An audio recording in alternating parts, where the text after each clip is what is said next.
Merci d'avoir encore une fois répondu présent à notre invitation. Une invitation qui s'inscrit dans le cadre d'une conférence de presse à l'initiative de Monsieur le Président du comité d'organisation des Jeux Olympiques de la jeunesse, Monsieur Mamadou Diagne. Comme il le disait la fois dernière, nous voyons de plus en plus et nous nous verrons davantage du fait de l'importance de l'événement que sont les JOJ. Alors, nous laisserons le temps de faire un propos liminaire et bien sûr nous ouvrirons dans la foulée une session de questions-réponses. Sans tarder, je vous laisse la parole, Monsieur Diagne. Merci. Bonjour, ça va? Ça va? Bien, merci d'être tous là nombreux, mesdames et messieurs. Je suis ravi de vous revoir, je suis ravi d'être là avec vous. J'ai d'ailleurs un message personnel d'un envoyé du Père Noël que j'ai croisé dans le couloir qui m'a dit que si vous avez des doléances, dites-le moi rapidement. En tout cas, merci d'être venu. Nous avons, comme je le dis et je le répète souvent, une équipe de mission, pas une équipe de gestion. J'ai écouté avec beaucoup d'attention hier l'intervention de M. le Premier ministre concernant en tout cas le volet sport, où il a reconfirmé l'engagement de l'État à nos côtés pour que ces jeux-là soient des jeux réussis. Merci encore une fois d'être venu et d'avoir avec nous ce moment d'échange et de réflexion sur un sujet crucial par sa nouveauté continentale, son ampleur et sa dimension internationale. Je ne perds pas de vue que ce moment est assez spécial puisqu'il se situe à la veille d'une nouvelle année, annonciatrice, du moins je l'espère, des perspectives meilleures que les précédentes. Comme vous le savez, je privilégie toujours l'optimisme de la volonté sur le pessimisme de l'intelligence, c'est mon penchant naturel. Moment de clarification donc, un exercice qui nous a paru nécessaire et indispensable par devoir et par conviction face à la bordée d'inexactitudes, d'arguments accusatoires pour certains, hallucinants aux allures de procès. Et cela m'incline à penser, je l'avoue, au célèbre mot de ce penseur du 19e siècle, alors que je ne suis pas du tout marxiste, qui s'appelle Karl Marx, que je cite: « L'histoire se répète toujours deux fois. La première sous forme de tragédie, la seconde sous forme de farce. » Soyons clairs, il ne s'agit pas de régler quoi que ce soit, ni d'alimenter quoi que ce soit à notre corps défendant une controverse dérisoire et privée de sens. Je considère qu'on peut se tromper de bonne foi, mais on ne doit jamais persévérer dans l'erreur. Afin qu'il soit définitivement compris et admis de tous que nous sommes en mission, une mission qui nous transcende et nous oblige, nous gardons le cap, cela seul est important. Je voulais vous souhaiter à la fin ou au début, en tout cas, joyeux Noël pour la bonne année. On aura l'occasion tout à l'heure de parler de ça. Et si vous le voulez bien, moi je suis prêt à répondre à vos questions. Et si vous me le permettez aussi, j'inviterai Ibrahim Ouad, comme nous avons eu à le faire pendant le Conseil présidentiel, pour que nul n'en ignore, qui apportera sa quote-part dans notre action de clarification. Et puis les autres présents dans cette salle, s'il y a quelque chose à dire. Sans plus tarder, questions, réponses. Mais j'aimerais bien que vous nous dites aussi votre organe de presse quand vous posez des questions. Bonjour, je suis Bati, journaliste à Vox Populi. Je serai un peu bavard, j'ai 4 questions à poser. La première, lors de sa retraite à Sali, le maire de Dakar a dit que c'est à cause de vous qu'il dit pas certaines choses et que le lundi d'après, il avait fait des révélations. Qu'est-ce qui s'est passé entre vous pour que ce gars dise certaines choses? C'est la première. La deuxième, ça peut faire rire, mais ça mérite d'être posé.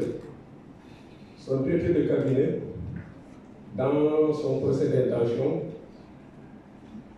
fait savoir que dans l'équipe que vous êtes, c'est vraiment les gentils et que vous êtes les méchants.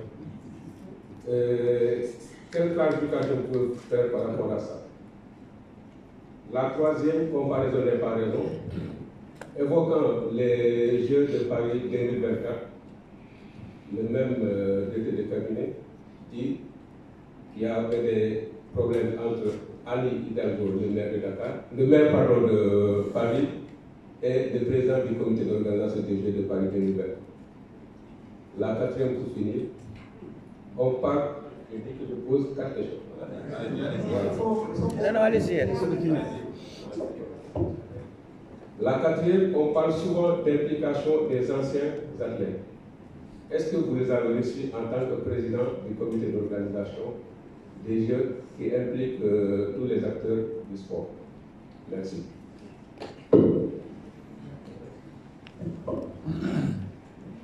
Je réponds?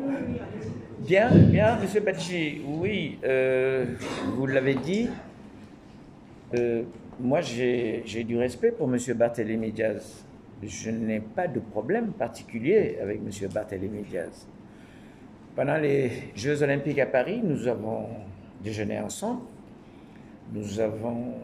J'avais pensé apporter un certain nombre d'éléments de clarification.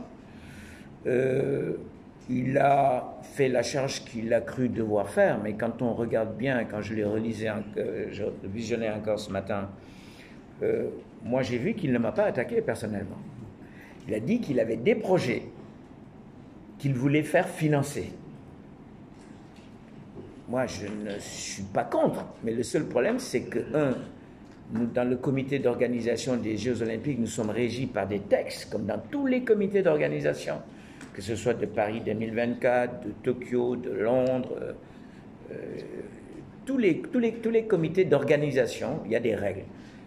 Et ça ne vous a pas échappé que pour les Jeux de Paris, ce n'est pas le COJOS qui a donné de l'argent à la mairie, c'est plutôt le contraire. Et ce que la mairie a donné est quasiment l'équivalent de notre budget de fonctionnement pour le comité d'organisation des Jeux de Dakar. Mais je pense qu'il n'avait peut-être pas tous les éléments. C'est sans doute pour ça qu'il s'est risqué sur ce terrain. Vous l'avez dit aussi que oui, il a fait beaucoup de choses pour moi. Ben, je l'en remercie d'avance. Il me dira sans doute ce qu'il a fait pour moi. Je ne dis pas que l'enfer est pavé de bonnes intentions, mais je suis toujours à l'écoute des gens qui vous veulent du bien et qui vous apportent quelque chose. Encore une fois, je n'ai pas de problème personnel avec M. Diaz. Alors, Ibrahima Ouad, Ibrahima, c'est pas, contrairement à ce qu'un journaliste a dit d'ailleurs, avec beaucoup d'amitié et d'affection, Ibrahima, c'est pas Diania, Diania, c'est pas Ibrahima. Nous sommes ensemble. Nous sommes ensemble. Et ça ne date pas de l'organisation des Jeux, il a toute ma confiance. Ça, c'est clair et net, c'est un paramètre fixe. Tout le reste, c'est des variables. Ensuite, oui, Tony Estanguet, Anne Hidalgo, je me demande pourquoi on les invite dans un débat qui se passe au Sénégal, même s'ils ne s'entendaient pas, ce que je ne pense pas, en tout cas pas ce que j'ai lu dans la presse. Vous savez qu'il y a ce qu'on appelle les Lumières de Noël à Paris, sur les Champs-Élysées. Chaque année, on prend une grande star du cinéma, de la chanson, connue. Bon, cette année, Anne, d'elle-même, ça relève de son autorité, a choisi Tony Estanguet. Je pense que ça ne vous a peut-être pas échappé. S'y ajoute que, c'est vrai, moi j'ai une proximité réelle avec Tony, j'ai une proximité réelle avec la maire de Paris. Tony est venu me visiter au Sénégal. Donc ça, je ne crois pas que ce soit... C'est un épiphénomène. Pour les anciens athlètes, c'est une très bonne question parce que nous avions fait cet exercice il y a très longtemps en invitant les athlètes de 1964. Ils étaient 5 vivants. Il y en a un malheureusement qui est mort il y a quelques centaines ici présent je parle sous son contrôle, c'est la mémoire vivante de notre organisation, comme disait Feu Lamine Diack. Il pourra sans doute vous éclairer là-dessus. Moi, je les reçois, je n'ai pas de problème. El Hadj Amadou Diaba, vous savez que le CIO accrédite simplement les 3 derniers jours pour certains athlètes. Moi, j'avais une accréditation pour une conjointe ou un invité ou un ami ou un Dordi Diamant. J'ai choisi d'accréditer Amadou Diaba au même titre que moi. Il n'y avait pas droit.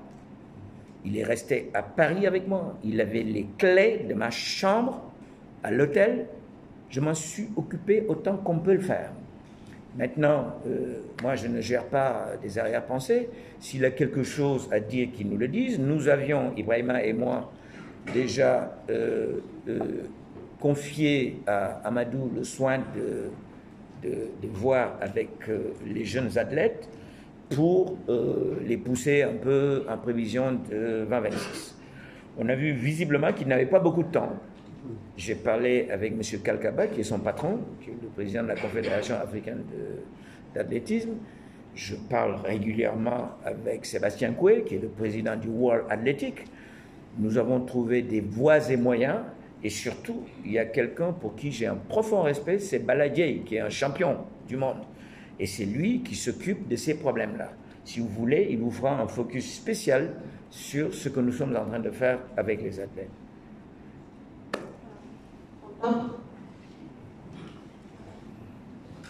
Merci.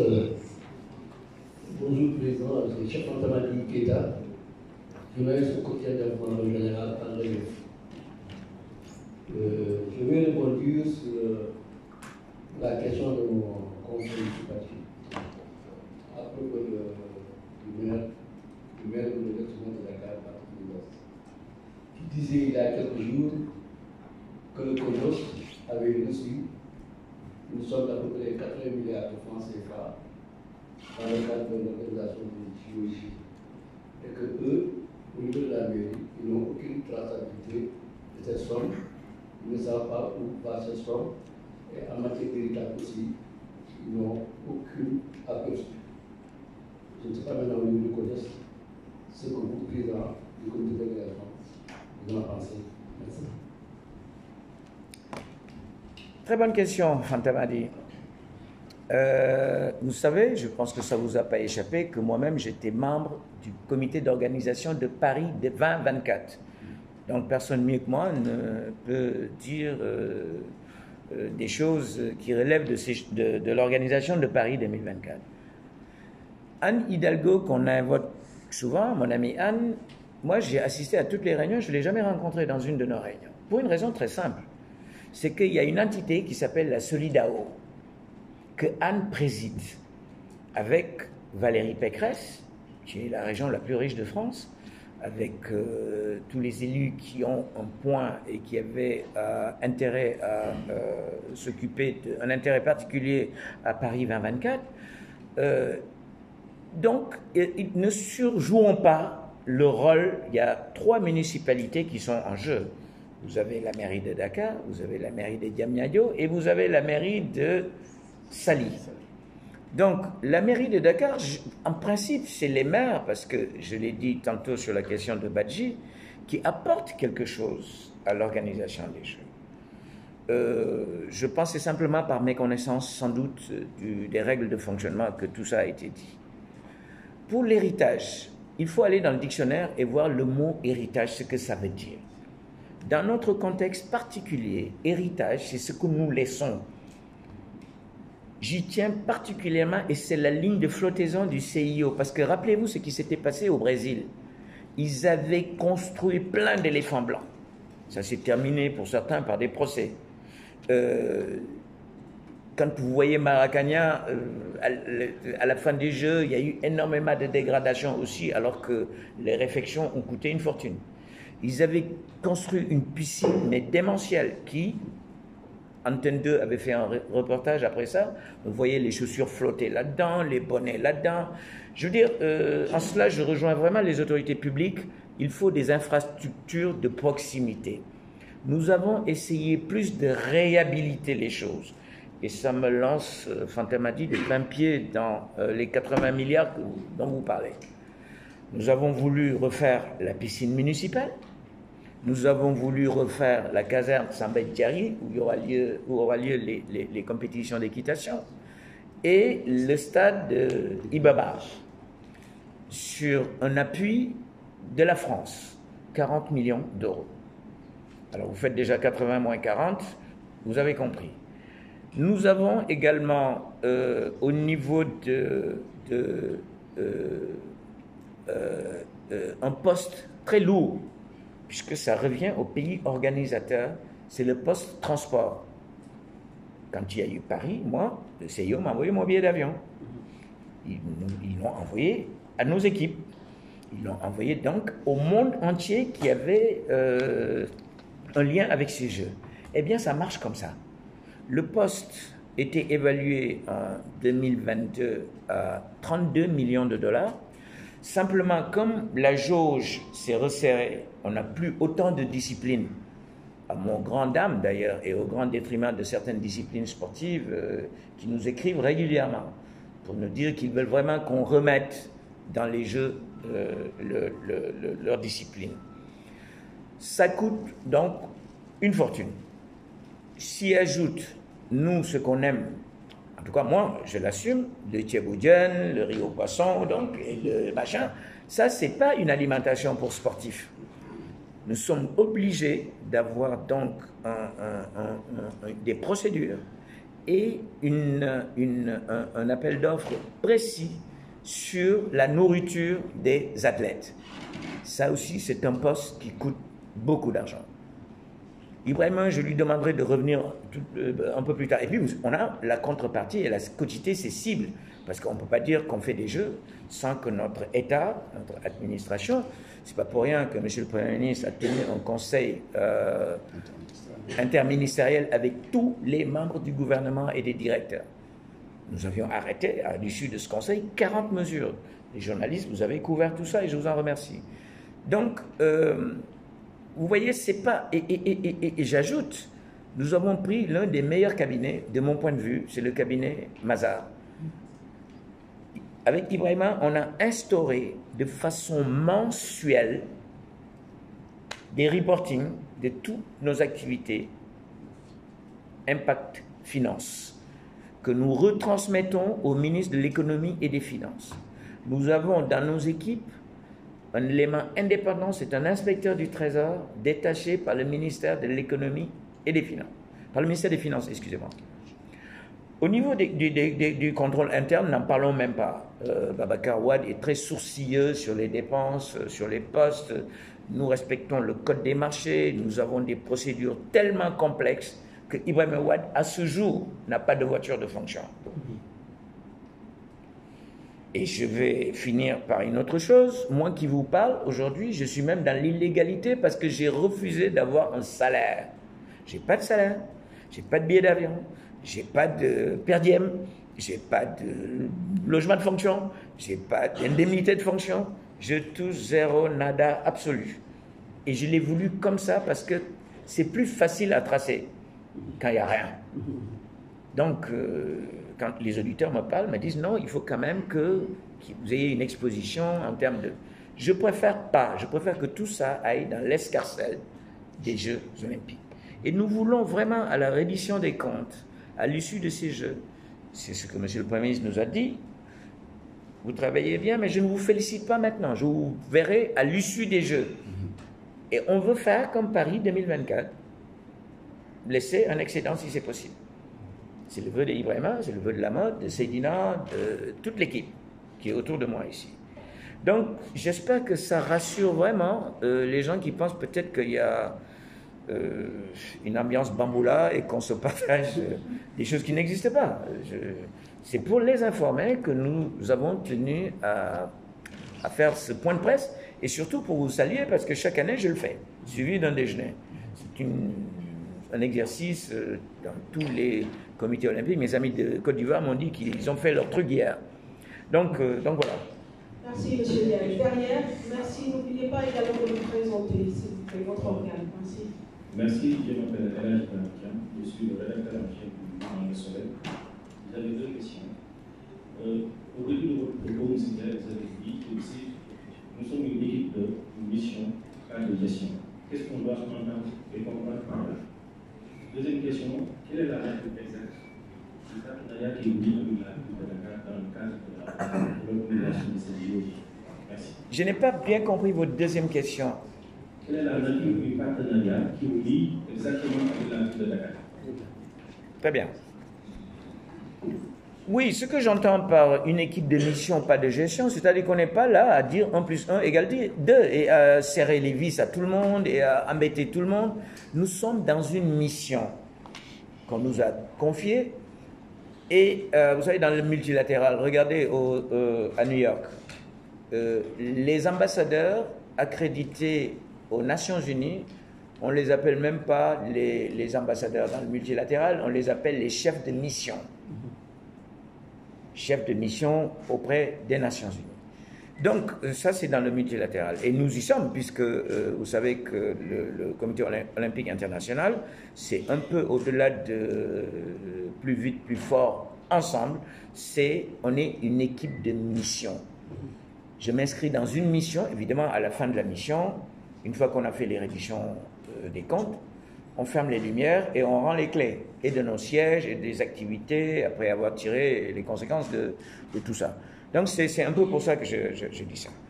Alors, ce qui nous lie à la ville de Dakar, vraiment, ça me permet de revenir là-dessus.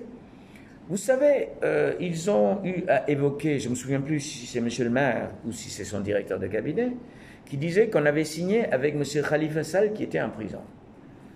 Mais en droit, et il n'y a pas qu'en droit, les faits sont têtus.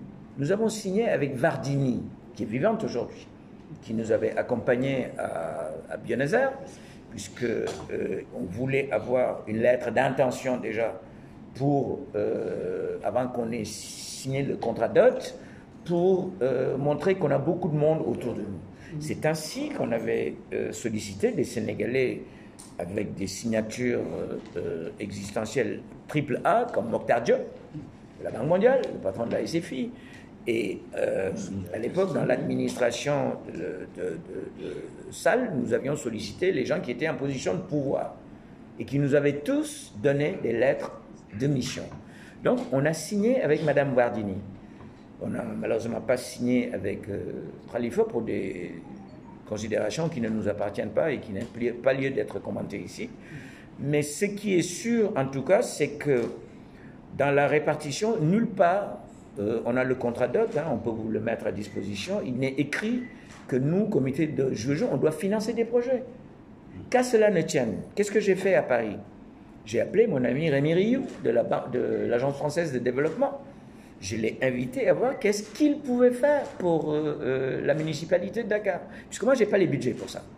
Et eux n'ont pas les budgets non plus pour nous soutenir. Et cette conversation, je l'ai eue avec différents maires qui étaient membres de Paris 2024.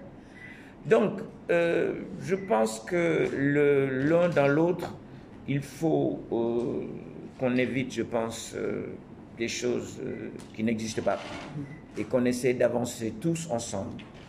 Et maintenant, plus que jamais, la ville de Dakar est la bienvenue et ses équipes participent à nos réunions. La dernière réunion qu'on a tenue il y a 3 jours, que j'ai présidée moi-même, la réunion du CODIR, il y avait le secrétaire général de la mairie, qui a été extrêmement positif. Nous avons également l'épouse du directeur de cabinet du maire de Dakar, qui participe à certaines de nos réunions. Donc, évidemment, le mandat lui est donné par la mairie. C'est pour ça que nous l'acceptons, bien évidemment. Donc, je n'ai pas le sentiment qu'il y ait quelque chose. Ibrahim complétera de toute façon ce que je dis ici.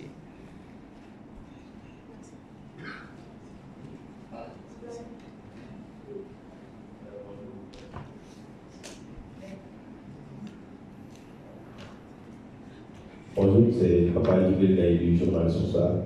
Du journal Source A. Source A, ah, Source A, ok. Alors, hier, le président, excusez-moi, le Premier ministre, à sa déclaration de politique générale, il a beaucoup parlé des jeunes. Est-ce que c'est une motivation de plus ou bien une pression supplémentaire? Écoutez, excellente question. J'ai anticipé un petit peu la réponse puisque j'en ai parlé. C'est vrai que c'est très encourageant. Comme le conseil présidentiel, interministériel que nous avons eu, sous sa présidence, en présence de tous ses ministres. Nous avons été en séance de travail avec M. le Président de la République, qui, à l'issue de cette séance de travail, nous a retenus à dîner avec le président du Comité olympique international et tous les membres africains du CIO qui sont venus, qui se sont déplacés pour nous apporter leur solidarité. Ça me permet d'ailleurs votre question, parce qu'il y a certains de vos confrères qui m'avaient posé la question par téléphone. Nous avons fait un voyage avec un de nos proches voisins qui s'appelle le Cap-Vert. Pourquoi? Parce qu'on a un membre capverdien du Comité olympique international. Un. Et deux, les autorités nous avaient invités et veulent être associés à l'organisation du parcours de la flamme olympique. Vous avez dû suivre à Paris comment ça s'est passé. Et également, je fais une digression, les Jeux olympiques de Paris, c'est les Jeux olympiques de Paris. Nous sommes les Jeux olympiques de la jeunesse. C'est le mot jeunesse qui est le plus important dans l'appellation. Donc, ça n'a pas la moindre importance. Ça n'a pas la moindre absolument. Et nous avons été au Cap-Vert, le président et son premier ministre nous ont reçus. Nous allons faire passer vraiment avec beaucoup de plaisir, vu l'excellente relation entre nos deux pays, la flamme olympique. Parce qu'on ne peut pas la faire passer à Kinshasa ou en Afrique du Sud, c'est trop loin. Et ça nous poserait des problèmes de logistique terribles. Donc on va plutôt élargir le spectre, mais dans la région. Et donc c'est ce qui nous a poussé à faire ce voyage avec M. Ibrahim Awad.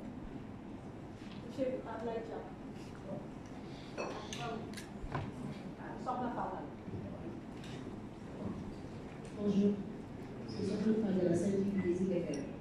Si vous pouvez parler un peu plus fort, madame, je ne vous entends pas très bien. Saint-Yves des IFR. Saint-Yves. Oui. Je reviens toujours sur les propos de Martin Diaz concernant les inégalités qu'il a appris.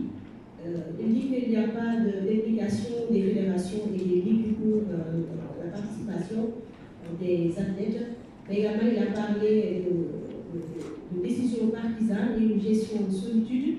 Il promet également de faire d'autres révélations. Qu'est-ce que vous en pensez? Écoutez, je pense que je vais faire ce qu'on appelle de la répétition, hein, parce que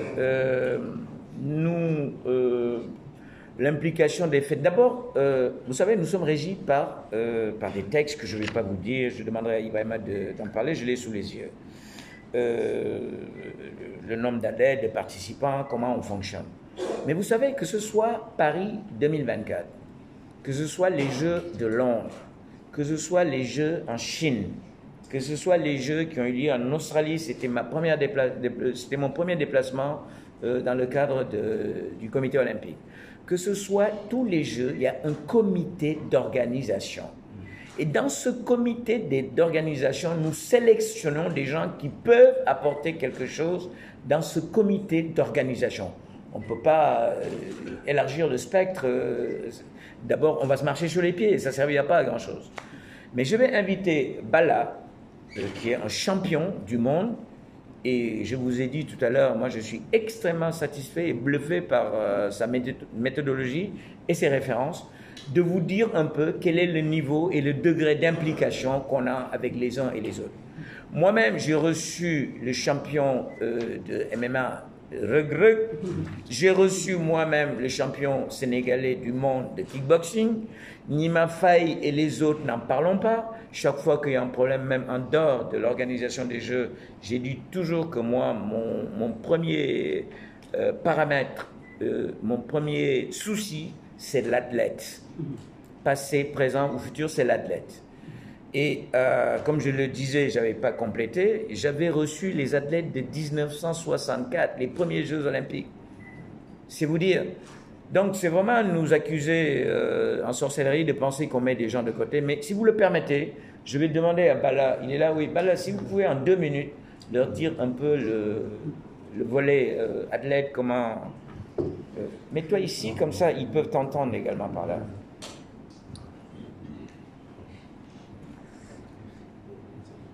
Merci beaucoup, Président. Juste pour répondre en 2 minutes sur la préparation des athlètes, notamment cette question concernant Barthélémy Diaz qui parle des fédérations et l'implication des ligues, je voulais juste apporter une clarification.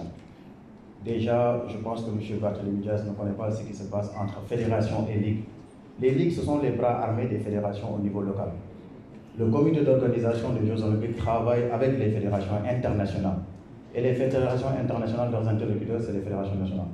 En ce qui concerne les athlètes, je pense que tout le monde oublie que moi aussi je suis olympien. Et on m'a nommé aussi directeur des sports. Depuis le temps de Covid, que M. Amadou Diaba, qui dirigeait en fait l'association des Olympiens, on tenait en fait régulièrement des réunions pour voir la stratégie de l'implication des Olympiens au sein du COJOJ. Astou Ndiaye a été élue le 14 septembre et le 29 novembre, elle a été reçue au niveau du bureau du COJOJ pour en fait préparer une signature de MOU pour l'implication des Olympiens au sein du COJOJ. Il faut juste se comprendre que le comité d'organisation a pour but en fait de livrer les Jeux, mais les Olympiens sont intégrés dans le dispositif du comité d'organisation, dans le département de sport. Au niveau du département de communication, nous avons une liste déjà pour tous les ambassadeurs qui sont olympiens que nous allons impliquer. Nous avons aussi des Olympiens qui viennent régulièrement solliciter le COJOJ pour travailler, parce qu'ils ont des diplômes, qui viennent de sortir, qui sont à l'étranger. La semaine dernière même, on a reçu pas mal d'Olympiens qui sont venus et que nous allons intégrer aussi au sein du COJOJ pour travailler avec nous. Je pense que la stratégie a été déclinée depuis très longtemps. Aujourd'hui, Astou Ndiaye, qui est la présidente de l'association des Olympiens, va bientôt signer une MOU avec le comité d'organisation. Nous travaillons aussi avec le CIO. Il y a pas mal d'Olympiens que nous avons envoyés lors des commissions des athlètes pour aller là-bas et prendre en fait des informations et de pouvoir venir et contribuer. Nous avons des Olympiens aussi qui travaillent dans les métiers liés au JOJ. Je donne l'exemple de Jean-Pierre Bourris. Jean-Pierre Bourris a mis un projet pour des canoë-kayak en bateau de fibre. Aujourd'hui, ce projet a été financé et il travaille avec sa fédération. Nous avons Malik Fall, dès demain matin aussi, il continue à faire des actions sur le terrain. Il est olympien à l'île de Gorée, où il travaille avec des jeunes athlètes. Donc c'est pour vous dire qu'aujourd'hui, le spectre il est très large. Il y a des Olympiens qui vont travailler au sein du COJOJ, il y a des Olympiens qui travaillent avec les fédérations nationales pour la préparation et la détection des athlètes, et il y a des Olympiens aussi qui aujourd'hui, le comité d'organisation a fait en fait un partenariat avec le CIO pour les impliquer aussi sur l'organisation de Dakar 2026, pour l'implication des prochains Jeux africains au niveau de l'Égypte et pour les Jeux olympiques de LA 2028. Et je pense que d'ici quelques temps, vous allez entendre qu'un Olympien travaille au niveau du CIO pour ces différents projets. Et le président, à chaque fois, il parle des Olympiens de 1964. Mais je vous garantir que le président des Olympiens a été reçu au comité national olympique et l'ensemble des Olympiens pour discuter sur la stratégie. Plusieurs réunions. Je ne sais pas combien de réunions, mais moi-même j'ai participé à ces réunions-là. Donc c'est pour vous dire qu'aujourd'hui, sur la partie implication de ces Olympiens au sein du COJOJ, existe déjà depuis très longtemps et nous allons bientôt signer cette MOU. Voilà ce que je voulais juste répondre par rapport à ça. Mais pour vous dire que l'implication des fédérations nationales, je vous garantis, c'est à 100% parce que ce sont nos bras armés pour livrer en fait les Jeux. Mais le comité d'organisation des Jeux Olympiques travaille avec les fédérations internationales qui est notre partenaire direct sur le plan organisationnel de la discipline pendant les Jeux. Merci Valérie. Merci Valérie. On va continuer encore quelques questions. Je pense que monsieur, oui, allez-y, avant que Sylvie ne prenne la parole pour vous. Voilà. Moi, c'est. Ça marche pas. Oui. Je suis John. Voilà. Merci beaucoup. Moi, c'est Siakandon. Je suis directeur de publication du quotidien Terral. Voilà, j'ai une seule question. Les préparatifs de ces Jeux vont bon train, comme vous l'avez évoqué tout à l'heure. Voilà, ce que je voulais savoir, quelle sera la particularité, disons, de ces Jeux olympiques de la jeunesse que Dakar organise pour la première fois en terre africaine. Je voulais savoir quel sera le cachet particulier qui sera donné à ces Jeux olympiques de la jeunesse de Dakar. Merci beaucoup. Si je voulais faire court, je vous aurais dit c'est une surprise, ce que nous préparons. Mais effectivement, c'est une excellente chose. J'en profite d'ailleurs pour vous annoncer que pour la première fois, nous allons avoir une équipe des réfugiés à Dakar qui seront présents pour les Jeux. Et évidemment, parler des Jeux à ce stade de la préparation, c'est d'abord parler de toutes les énergies qui se libèrent. et qui partout convergent vers Dakar. Et notre rôle clé, et Bala l'a évoqué avec beaucoup de talent tout à l'heure, c'est de livrer des jeux. C'est comme si vous avez vos architectes conseils pour construire une maison. Son objectif numéro 1, c'est de vous livrer la maison terminée.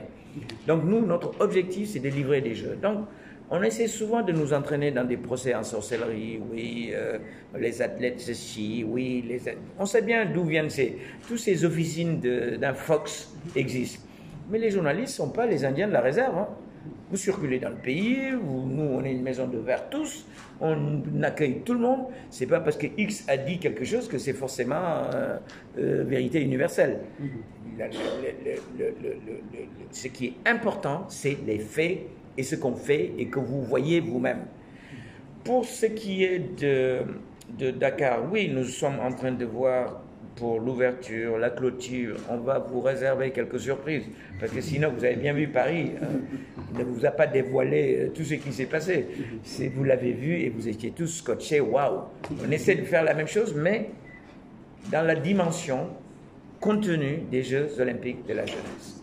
Nous avons également lancé un concours au niveau national, vraiment à l'initiative de M. le Président de la République, pour inciter les élèves à nous montrer quelque chose avec un comité comment on appelle ça, un jury, pour nous sortir une mascotte. Il y aura un émolument financier là-dedans, il y aura un prix financier et un prix, un statuette en coupe. Donc on est tous là-dedans, comme je l'ai dit, c'est préparer les énergies. On est là-dedans. Et puis il y a aussi un autre un autre volet, c'est les volontaires. Ibrahima, sur ce plan, je pense que je te refile le ballon. Et si tu veux intervenir sur d'autres aspects.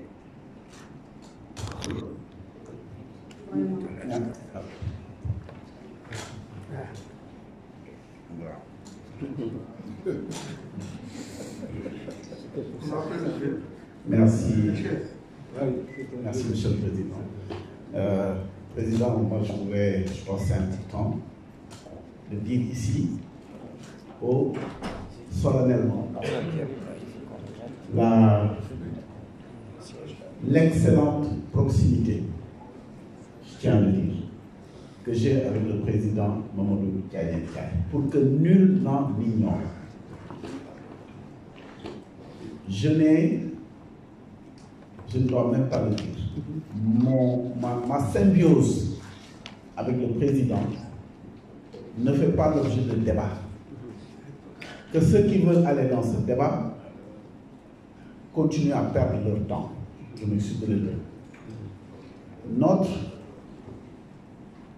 Notre cheminement à ses côtés, que ce soit moi-même, Issambou, Santi Aïe, Bala, Seydina, l'ensemble des présidents Aïe, Albertine Gonzalez, Isabelle Sambou, Khalifa, Guédel Ndiaye, Maître Guédel Ndiaye, Seydou Diagne, Babacar Wade, et d'autres qu'on oublie qui ne sont pas avec nous aujourd'hui, nous avons une totale complicité dans cet exercice et dans cette mission que Dieu lui a confiée. Et nous, notre seule bréviaire, c'est l'accompagner pour réussir sa mission. Et qu'on marque notre empreinte dans l'histoire. Ça ne souffre d'aucune contestation. Et je tiens à le dire très solennellement. Et ça ne nous perturbe pas dans notre avancée. La ville de Dakar, on en a parlé au président. Au moment de la candidature, c'est le président Mamadou Diagne, membre du CIO, qui était aux Jeux Olympiques d'hiver à Pyeongchang, qui est revenu de Pyeongchang, il nous a réunis dans une salle, dans son bureau, à République. Il nous a dit, les Jeux Olympiques de la jeunesse vont venir en Afrique. Le Comité national olympique, j'ai ici un article d'information sur le processus de candidature. Quel rôle joue le CNO dans le pays? Le Comité national olympique du Sénégal va candidater. On a tous écarquillé des îles. Santi, tu étais là. Il a dit, nous allons y aller. L'Afrique est digne d'accueillir cet événement, donc le Sénégal est digne de l'accueillir. Et pour candidater, c'est un comité national olympique qui fait acte de candidature. Personne dans une entité nationale ne peut acter une candidature pour organiser des Jeux olympiques. Pour que le Paris gagne les Jeux, pour que la France gagne les Jeux olympiques d'hiver les Alpes, c'est David Lapartien, président du CNO, qui dans l'avion qui revenait de Gangwon pour les Jeux d'hiver en janvier, à côté du président, relisait le dossier de candidature qu'il devait déposer le lendemain à Lausanne. Il a atterri à Paris, il a repris l'avion pour aller à Lausanne pour déposer la candidature de Paris. Donc si le comité olympique n'avait pas candidaté, personne ne pouvait accueillir. C'est comme ça que nous avons battu le Botswana, la Tunisie, le Nigeria. Pour avoir la candidature, le président l'a dit, il faut des athlètes de soutien. La ville de Dakar, en tant que ville, a fait une lettre de soutien, signée par Mme Soham El Wardini, première adjointe au maire. Le gouvernement du Sénégal, par le ministre de l'économie et des finances à l'époque et du plan, par le ministre des Sports, par le secrétaire général du gouvernement. Des personnalités indépendantes, Martha Diop, Youssou Ndiaye, qui a apporté sa caution. D'autres entités de la République. Et parce que c'est au pays qui avait le plus de soutien, que c'est là-bas, au CNO qui avait le plus de soutien, c'est là que ça se joue. Donc ce débat sur l'implication de toutes ces autorités et d'autres encore, c'est comme ça que ça s'est passé.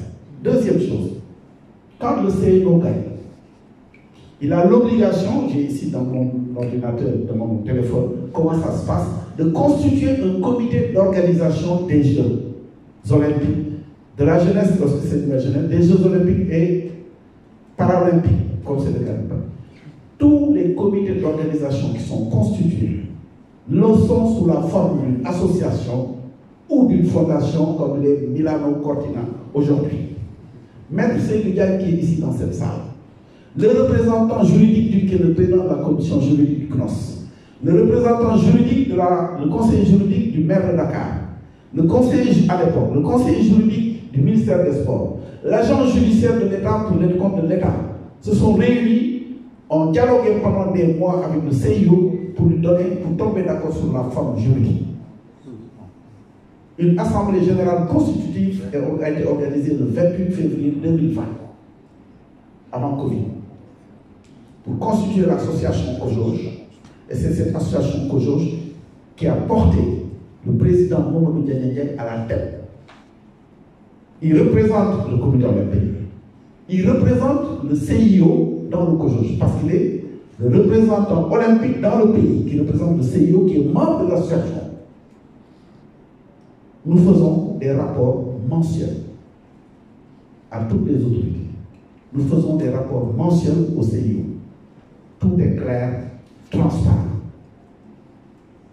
Le COJOJ n'avait aucune obligation de recourir à une agence fiduciaire.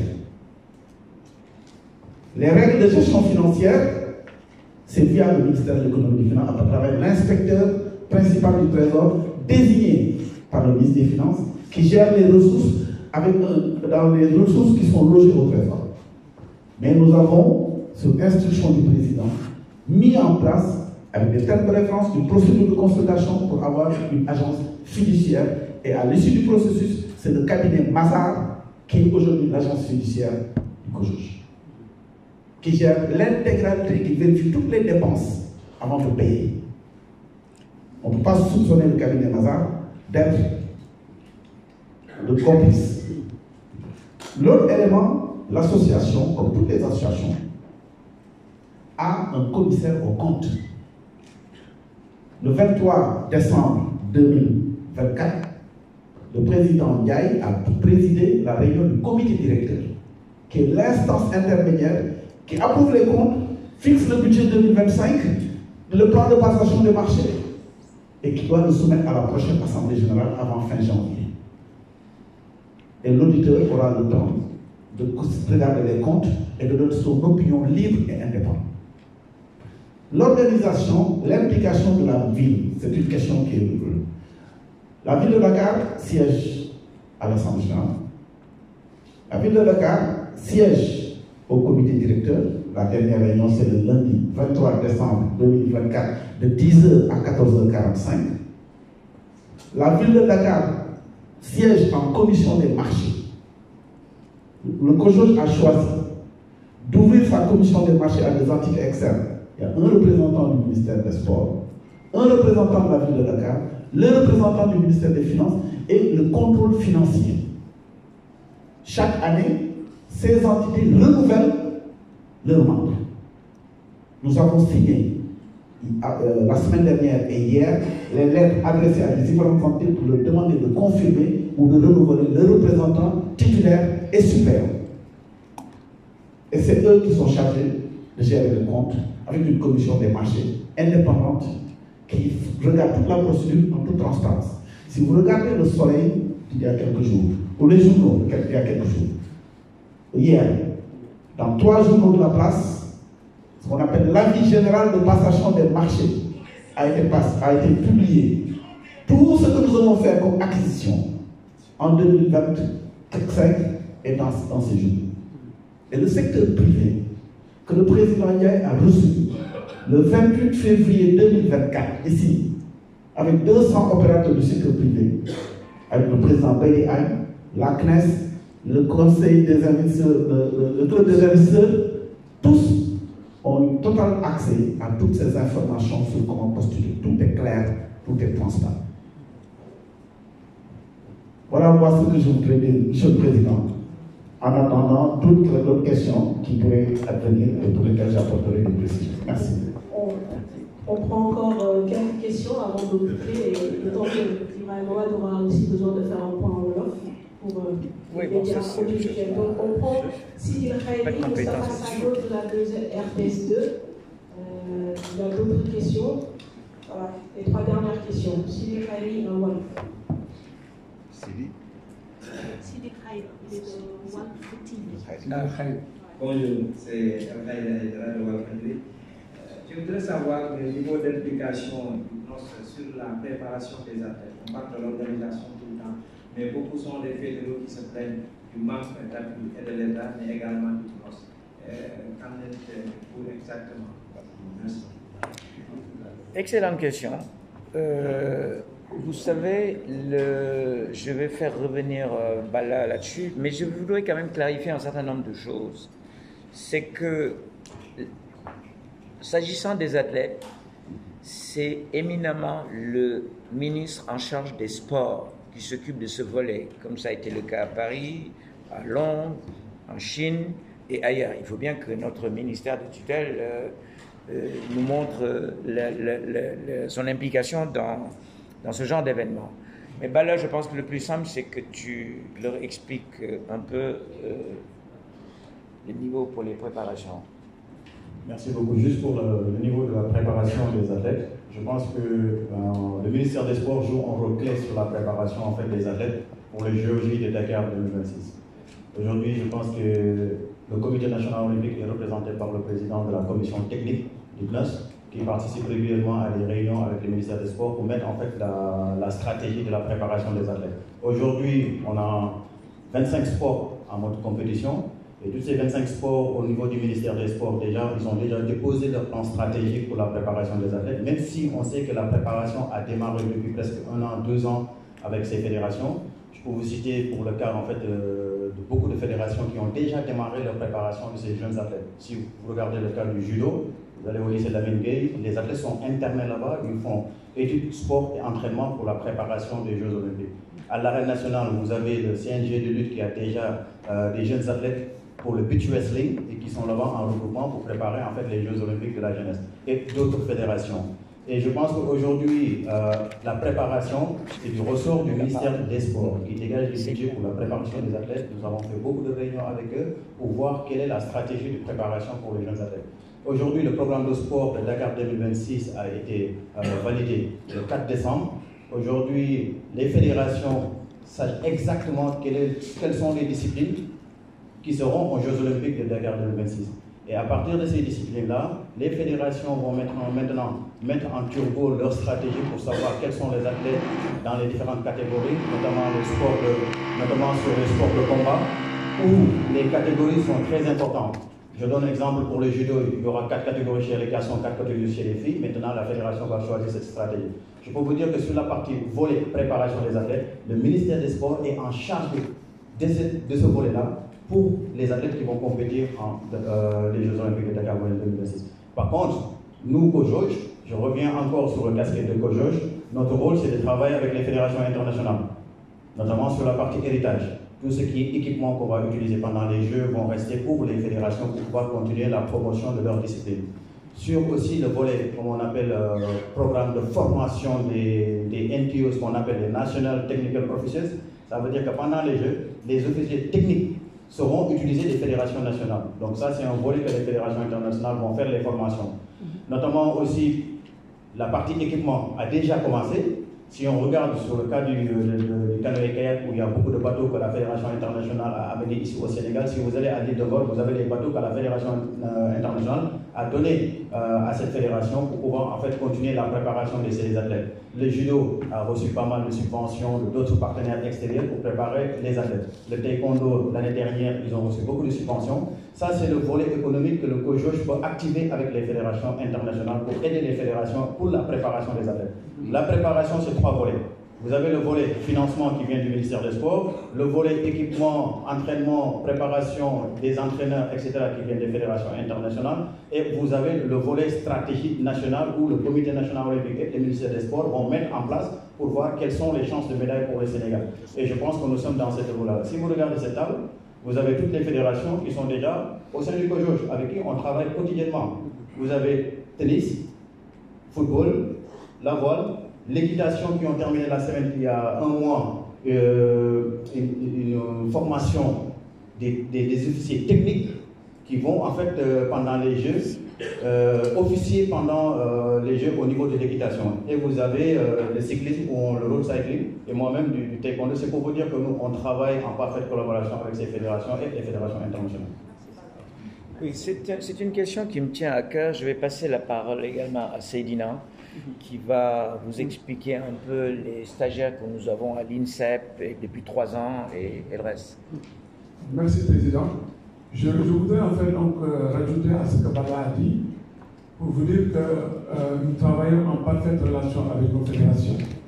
Depuis 3 ans, les 35 sports qui sont choisis pour faire partie des Jeux Olympiques, nous avons amené tous les coachs, je dis bien de tous les sports. Ils ont fait au moins 2 à 3 voyages au niveau de l'INSEP régulièrement. Qu'on dise, parmi les sports qui sont choisis, est-ce qu'il y a un seul sport dont son coach ou son directeur technique national n'est pas parti au moins 2 fois à l'INSEP de Paris? Nous le faisons régulièrement et je peux citer des noms. Céline Djen, directeur technique national de l'athlétisme, vous pouvez lui demander. Khalifa Sow, de la lutte, vous pouvez lui demander. Aliou Diallo, du cyclisme, vous pouvez lui demander. Thierno Diouf, de la natation, vous pouvez lui demander. Et d'autres, et d'autres, et d'autres. Pape Sek, de l'équitation. Le président, une fois, nous a interpellés. C'est Dina, Ibrahim, je vois qu'il n'y a que des hommes qui partent. Je voudrais qu'il y ait des femmes qui participent en fait à cette formation-là. Nous avons organisé un stage financé par nous et la solidarité olympique. Qu'est-ce qui s'est passé? Nous avons fait appel à nos fédérations pour dire, donnez-nous la liste des coachs qui sont chez vous et qui ont des diplômes. Grande fut notre surprise, parce que quand nous avons reçu la liste, il y avait 85 femmes. Dans les 85, les 44 étaient avec le diplôme de 2e degré. Nous avons organisé un stage avec 35 personnes, 35 femmes. Vous étiez là-bas, vous les journalistes, on vous a invités. Qu'est-ce qui s'est passé? 2 mois après, le président nous a dit, il faut les amener à l'INSEP. Elles sont parties à l'INSEP, elles ont fait 2 semaines de formation. Donc nous continuons à travailler avec eux. Et je vous dis une chose, depuis 10 jours, tous les jours, je me réveille avec Avenue de Montero qui est là, qui est le président de la commission technique.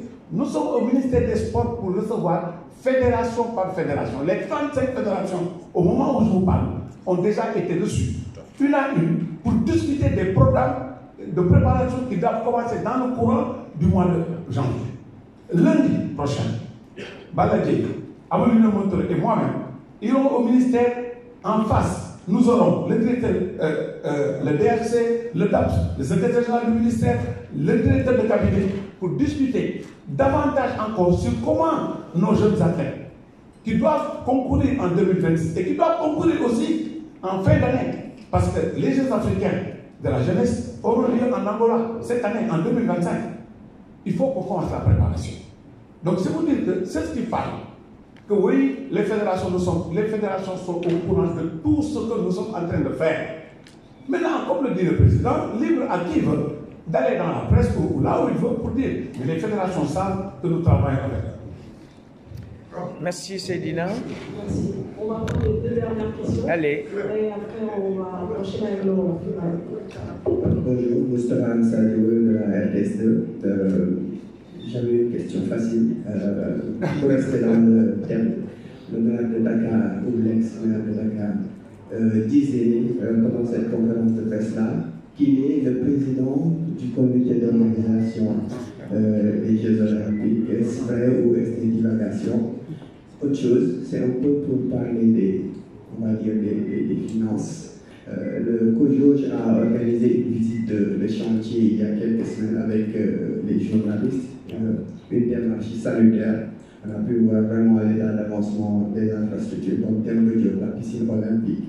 On a même été jusqu'à Diamniadio et Saly. Le président Diamniadio disait tout à l'heure, parmi ces infrastructures-là, vous avez cité la rénovation de la caserne Sambodieri Diallo. Pour les précipitations, je pense que ça se fera à Diamniadio, dans la future caserne de la gendarmerie nationale. Juste pour savoir ce que vous avez pu mobiliser en finance pour ces Jeux Olympiques-là, le maire de Dakar disait que c'était 112 millions d'euros via un financement de l'AFD. Est-ce que, ce qui a manqué pendant cette visite-là, c'est la partie coût des infrastructures. L'information n'était pas complète. La Jérôme nous a fourni tout ce qui était genre délai de livraison, mais on n'avait aucune idée du coût des rénovations du stade Ibama, de la piscine olympique et tout ce qui concernait la tour de l'œuf. N'est-ce pas le meilleur moyen de faire taire, on va dire, toutes ces spéculations, si on pouvait communiquer un peu plus, au moins sur tout ce qui concerne les rénovations lourdes, pas donner de détails sur tout. Merci. Écoutez, vous avez parlé d'une question facile, je vais vous répondre en français facile. Oui, vous avez raison pour la caserne Sambadieri, parce que nous avons, en accord avec l'administration du commandement de la gendarmerie, accepté qu'il transfère dans les nouvelles installations de la gendarmerie. Mais on appelle ça la caserne Sambadieri par habitude de langage. Mais la fonction reste la même. Ensuite, oui, que le maire ait dit qu'il est le président du COJO. Moi, on me cite beaucoup Anne Hidalgo, mais elle n'était pas présidente du COJO à Paris.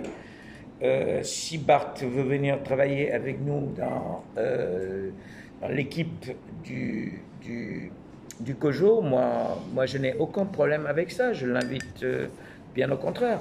Mais comme je dis, nous, on est une équipe de mission. On n'est pas une équipe de gestion. Ça, Ibrahima a bien expliqué les choses tout à l'heure avec le cabinet Mazars, les uns, les autres. Nous n'avons pas de problème avec ça.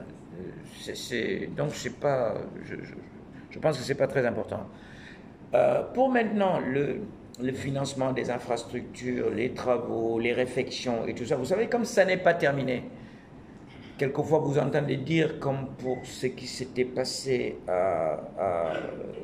en Chine ou au Brésil, il y a eu des dépassements de 2 ou 3 ou 4 milliards. Quand je parle milliards, je ne parle pas en CFA. Donc, c'est peut-être à la reddition des comptes qu'on pourra vous donner, et Ibrahima vous dira 2 ou 3 choses sans doute là-dessus, qu'on pourra vraiment vous faire une reddition totale, transparente, validée et certifiée par Mazars et les équipes présentes, l'inspecteur du Trésor, etc. Oui, merci beaucoup. Oui, sur la question des infrastructures, je voudrais saluer aussi votre retour sur cette visite à ce qu'on appelle le médiatour, les équipes de communication du opérationnel ont mené. Et je pense que ce que nous avons convenu, et je pense que le président Abdoulaye Thiam est là, nous avons commencé tout un cheminement avec de transparence avec nos amis de la presse. D'abord, une journée que nous avions tenue à l'hôtel Fleuve de Lys d'imprégnation. On est allé depuis l'Olympisme, depuis l'Olympie jusqu'à tout ce processus. Nous avions convenu et nous avons convenu de rendez-vous fréquents. Et la visite des infrastructures s'inscrivait dans ce cadre.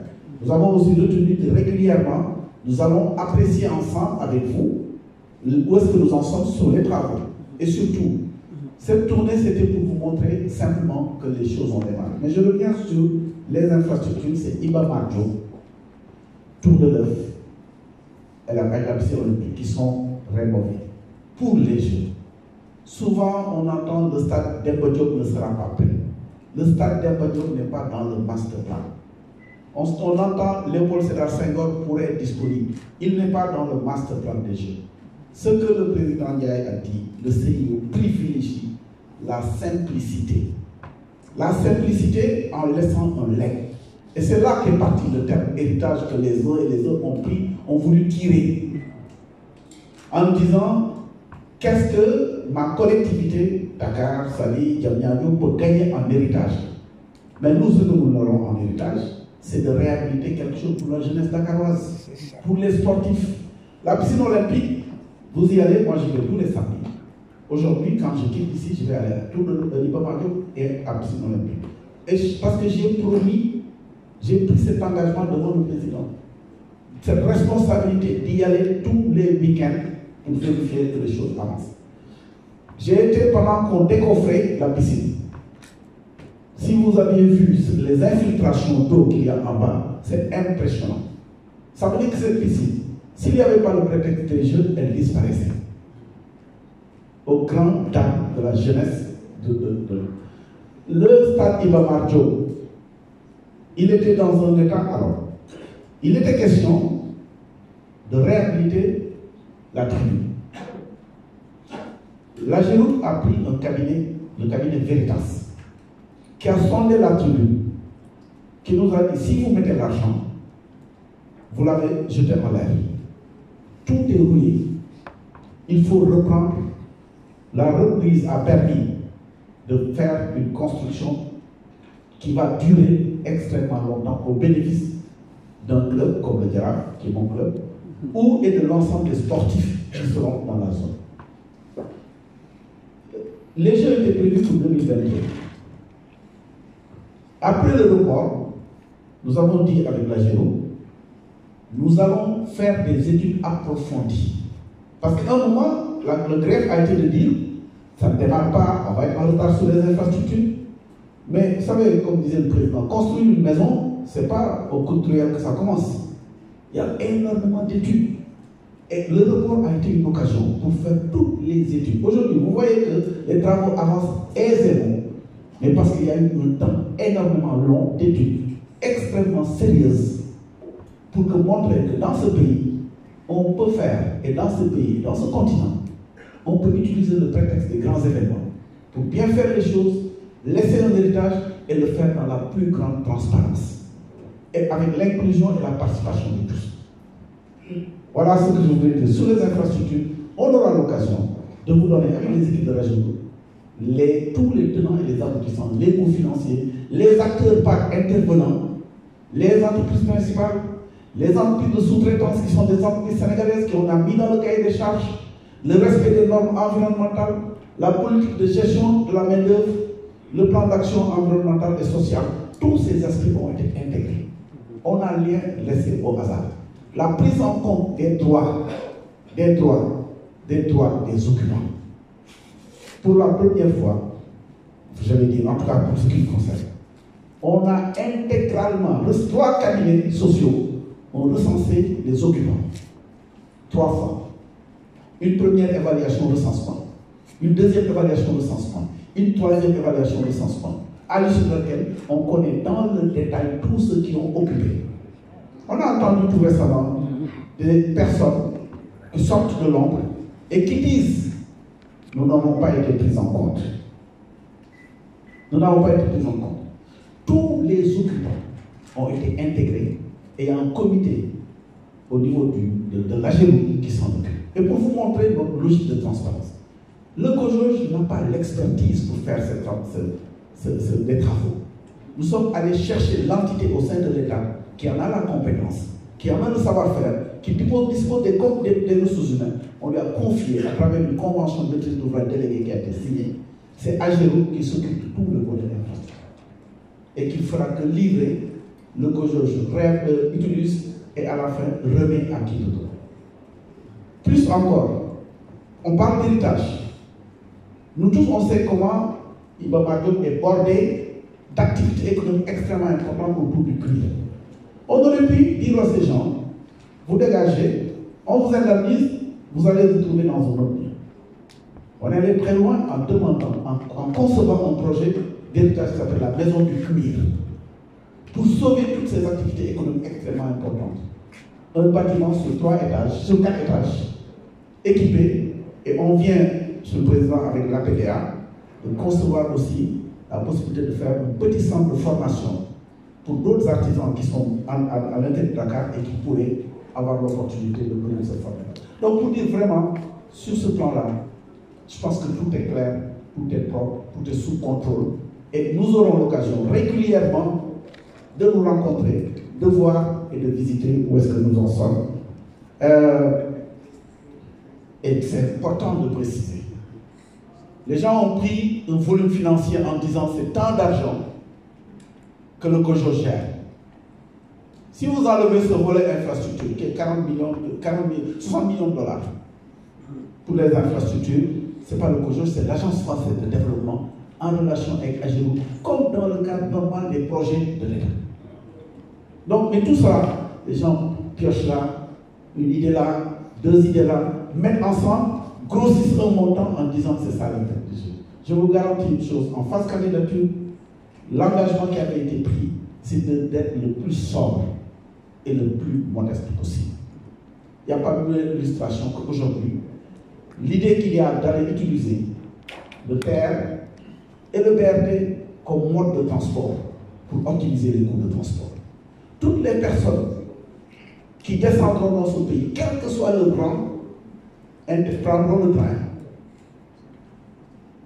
passeront par Diamniadio pour les athlètes pour descendre. Les autres seront distribués au niveau des hôtels officiels. Aujourd'hui, pour montrer à quel niveau nous sommes en avance, le président Diagna a signé avec le ministre du Tourisme et Racine Cycle dans la FOPIX la convention tripartite sur l'hébergement. Lundi, nous avons fait des réunions avec les hôteliers à Dakar et à Saly. Lundi, nous signons 5 conventions de blocage de chambres d'hôtel. À plus de 22 mois des Jeux, nous avons signé pour bloquer les hôtels avec les chambres avec les hôtels. Parce que nous voulons les sécuriser. Parce que nous voulons que ces chambres ne soient pas vendues et qu'eux aient la lisibilité par rapport aux tour opérateurs, aux clients avec lesquels ils vont travailler en 2026. C'est ça la planification. Et c'est sur ça que nous sommes. Merci. Oui, je voudrais aussi, avant votre dernière question, préciser une chose, c'est que pour tout ce qui concerne les finances du COJO, nous avons un compte logé au trésor public. Ce n'est pas dans une banque. On verra avec eux d'ailleurs, parce que les procédures sont très longues, mais on avait voulu, avec Ibrahima, pour les phases de démarrage, que ça se passe comme ça. Il y a différentes réunions qu'on a tenues de façon sectorielle. Il y a quelques jours, c'était avec Dakar Demdik, justement pour le nombre de bus, qu'est-ce qu'ils nous mettent comme bus brandé, qu'est-ce qu'ils nous mettent comme comment on appelle ça, le tracé du BRT. Nous avons voilà, nous travaillons dans une transparence totale. Évidemment, on vous bombarde de déluges d'inexactitudes. Et qui nous tirent toujours vers le bas, nous sommes toujours obligés de nous expliquer. Vous vous rendez compte, on a été jusqu'à nous poser des questions sur les relations entre Tony Estanguet et Anne Hidalgo posées par par la main. Je ne vois pas qu'est-ce que ça s'invite dans ce genre de débat. Et comme je vous l'ai dit, Tony et Anne s'entendent très bien. Je vous invite en tout cas à poser toutes les questions au-delà de cet exercice de conférence de presse. Nous avons un bureau de presse au niveau du comité olympique et moi-même je suis très, très disponible. L'autre jour, mon téléphone a sonné, j'ai pris, c'était un journaliste malien qui m'appelait de Bamako. J'ai dit, mais comment vous avez fait pour avoir mon numéro de téléphone? Qui m'a posé des questions, j'ai répondu. C'est juste pour vous dire que vraiment toute la maison Cojoge travaille dans la plus grande transparence. Président, moi je ne pose pas de questions, je voulais faire une petite précision avec votre permission. Enfin. Merci.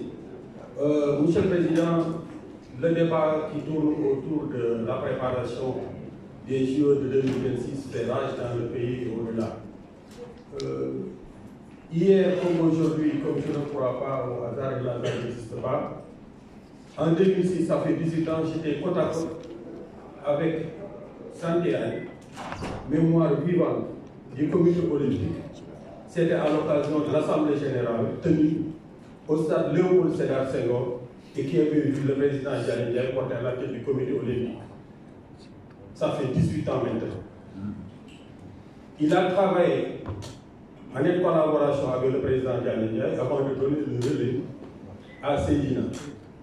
18 ans après, le débat fait rage dans le pays. J'aurais souhaité que cette voix, la voix de la sagesse, soit entendue avant que ce face-à-face-là ne soit clôturé. Monsieur le Président Santé-Anne. C'est parce que c'est mon petit frère. Gagne, mes chers amis, il y a trop de tchahaneries au Sénégal. Vous croyez que les jeux de la jeunesse sont tombés du ciel? Oui. Ah bon? Non, non, oui.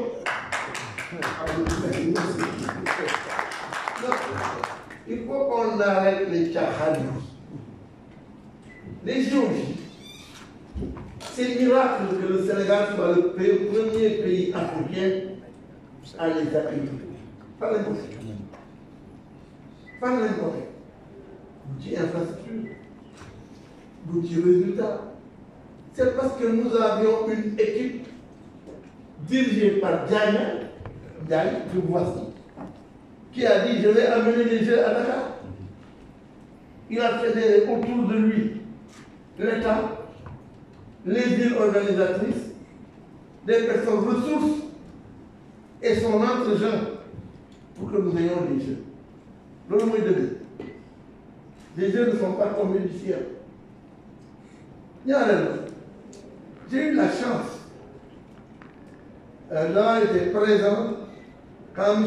Jacques Roch, l'ancien président du comité olympique international, présentait le projet de JOJ. Parce que tous ceux qui parlent font la comparaison, JOJ, les Jeux de Paris. Tout maintenant, celui qui en est le concepteur disait nous voulons faire des jeux à hauteur d'homme. Nous voulons faire des jeux que tous les pays du monde puissent organiser. Mais le budget des jeux de Paris, c'est 9 milliards d'euros. Ça n'a rien à voir avec 80 milliards, c'est ça. Mais il va y avoir l'héritage. Heureusement, Ibrahim en a parlé. Mais l'héritage, c'est ce qu'on laisse. C'est pas ça. C'est ce qu'on va aller chercher pour le donner à la ville de Dakar, à la ville de... Non. C'est ce qu'on laisse quand on a fini l'organisation. Nous devons tendre toutes nos énergies pour la réussite de cet événement. Chacun dans son domaine. Et la réussite de cet événement, ce ne sera pas la réussite de Diagne, ce sera la réussite de l'Afrique tout entière. Parce que si l'Afrique loupe l'événement de Dakar, mais ce sera un recul séculier. On restera de très longues années avant que Dakar ne puisse hériter des Jeux olympiques de la jeunesse les Jeux Olympiques tout court. Je pense que nous avons une chance historique et c'est un appel que je lance à la presse sénégalaise. Ne nous laissons pas divertir par des questions qui ne méritent pas d'être soulevées. Comment on va faire pour réussir ces Jeux? Et je suis sûr qu'avec le génie sénégalais, vous savez, moi je fréquente le Cotonou. Je vois des jeunes Sénégalais, mais des jeunes Sénégalais, hommes et femmes, qui se mobilisent tous les jours, qui travaillent mais avec un esprit de déplacement extraordinaire, avec énormément de savoir-faire. C'est eux qui me donnent l'optimisme pour penser que les Jeux là vont être réussis. Merci beaucoup.